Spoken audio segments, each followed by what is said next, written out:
Hello guys, in today's video I'm gonna show you how to fix Valorant stuck on loading screen easy and quick. If you want to fix it, first you have to go for app data and then go for local, scroll down until you find Valorant here, right click on it and click delete, and then go up and go for right games.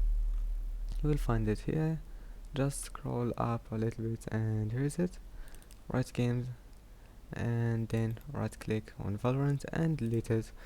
And after that you have to look for Valorant file location, so I have it here in right games, Valorant live, and that's it.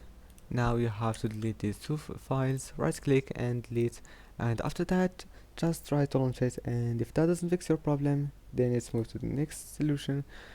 Click here and then you have to look for graphic settings. So click here browse. Now you have to find Valorant file location.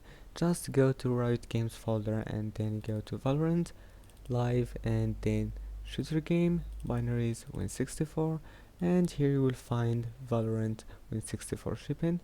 This is Valorant launcher, so just click add and that's it. Then after clicking add you will find it here, click options and choose high performance, and that's it for this video. If you like this video, don't forget to like and subscribe, and see you in the next video.